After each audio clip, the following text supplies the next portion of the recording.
Hello CHR, votre chroniqueur. Alors tout d'abord, j'espère que vous allez bien. Il y a quelques semaines, je vous ai présenté un projet cinématographique qui a totalement été avorté. Projet qui mettait en vedette Arnold Schwarzenegger dans un film épique qui devait avoir le titre Crazy. À la fin de cette vidéo que je vous avais présentée, je vous avais précisé que prochainement, je vous ferai une vidéo sur un polar, un thriller qui n'a jamais abouti. Eh bien aujourd'hui, c'est chose faite. Je vais vous présenter ce fameux polar qui n'a jamais été réalisé, avec un acteur incontournable des années 90, Patrick Swayze. Ce film devait avoir le titre L'honneur des voleurs. Alors avant d'aller plus loin, n'oubliez pas, si vous n'êtes pas abonné, pensez à le faire, pensez à la petite cloche pour les notifs, pensez à me mettre en commentaire tout simplement quel est votre film préféré avec Patrick Swayze, et surtout, installez-vous confortablement pour m'écouter. Let's go!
Alors tout d'abord, petit rappel sur Patrick Swayze. Il est né le 18 août 52 à Houston et malheureusement, il nous a quitté beaucoup trop tôt, le 14 septembre 2009 à Los Angeles.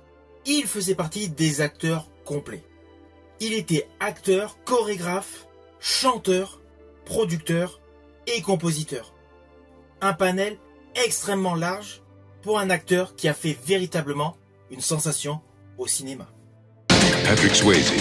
Il débute sa carrière en tant que dessinateur, puis en 1972, il décide de partir à New York pour tout simplement exercer sa passion, la danse. Danse qui lui permet d'avoir un premier rôle dans un spectacle itinérant produit par Disney, qui a pour titre Disney on Parade. Ainsi de suite, il participe à plusieurs castings. Il joue sous la direction de Francis Ford Coppola dans Outsider, aux côtés notamment de Tom Cruise, et beaucoup d'acteurs qui ont été révélés quelques années plus tard. La même année, il a un petit rôle dans un film émouvant sur les prisonniers de guerre au Vietnam, aux côtés de Gene Hackman, dans Retour vers l'enfer, puis dans L'Aube rouge de John Milius, où une supposée invasion russe du territoire américain se produit. Là également, il est aux côtés de futurs visages emblématiques des années 90 comme Charlie Sheen. Et c'est là qu'il est repéré pour la série télé Le Nord et le Sud, en 1985. Cette série fait un carton, Patrick Swayze devient la coqueluche et il est pris pour interpréter le rôle principal dans le film Dirty Dancing, où il pourra mettre en exergue ses prouesses de danseur. Et justement, cela marche. Le film explose au box-office, avec en prime le tube She's Like the Wind, interprété justement par Patrick Swayze. Alors oui, naturellement, je vous ai passé certains petits rôles qu'il a eu au cinéma, comme dans Youngblood aux côtés de Keanu Reeves, qui est sorti en 1986, un an avant Dirty Dancing. Mais ce film a marché de manière modeste, c'est réellement Dirty Dancing qui l'a propulsé star. Ceci dit, en 1987, il a également tourné dans un film modeste, un film d'anticipation, Still Down, et dans une comédie dramatique, Tiger. Mais en 1989, il a confirmé son statut de star avec le film d'action réalisé par Roddy Harrington, Raw Dice. Can I buy you guys a drink?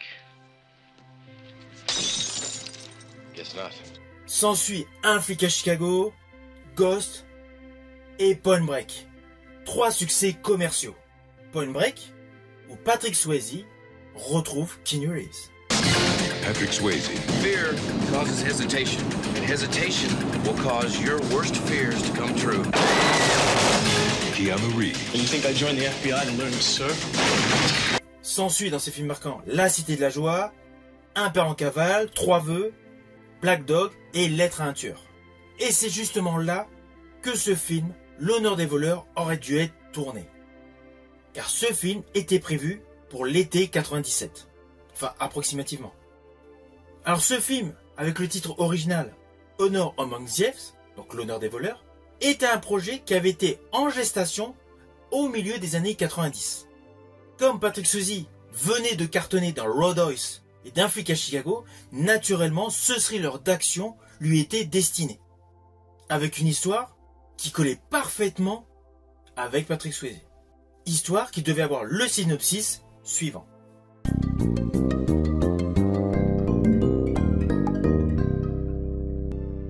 Alors la base du pitch de ce film avait 2 possibilités différentes. La première, nous proposer une version du personnage de Patrick Swayze ex-soldat. La deuxième version, nous proposer Patrick Swayze en ex-flic. Puis, que ce soit dans le premier cas ou dans le deuxième cas, le personnage devenait un voleur, mais avec un code moral. Mais malheureusement, lors d'un dernier coup où il décide de prendre sa retraite, il y a une grosse trahison, et justement l'honneur est remis en question. Voilà, c'est le pitch de base que ce film devait avoir. Malheureusement, il n'y a eu aucun travail approfondi de ce script. Alors Tony Scott et John Frankenheimer avaient été pressentis pour le réaliser, mais le problème c'est que le film devait démontrer un côté très psychologique du personnage interprété par Patrick Swayze, avec notamment des flashbacks vers une ancienne vie, soit de policiers qui assistaient à quelque chose de désastreux, soit des flashbacks pour nous présenter un soldat avec des traumatismes. De ce fait, le financement de ce film paraissait énorme. Ce fut la première chose qui a commencé à freiner le projet. À cela s'ajoute des films dans le même style en termes de rythme narratif sont sortis sur cette période. Je pense aux films The Score, Running et The Swordfish. De ce fait, cela a complètement ralenti les studios. À cette période se rajoute le décès de sa sœur Vicky en 1994, ce qui lui a fait un véritable choc émotionnel.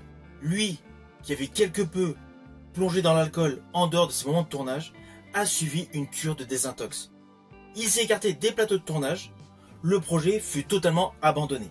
Cela n'empêche pas que Patrick Swayze est revenu au cinéma, est revenu à la télé, avec plusieurs rôles emblématiques. Alors pour le cinéma, je pense en 2001, avec Denis Darko, et en 2003, avec le thriller 11h14. Et pour la télé, un téléfilm que j'ai particulièrement apprécié, Alan Quatermain.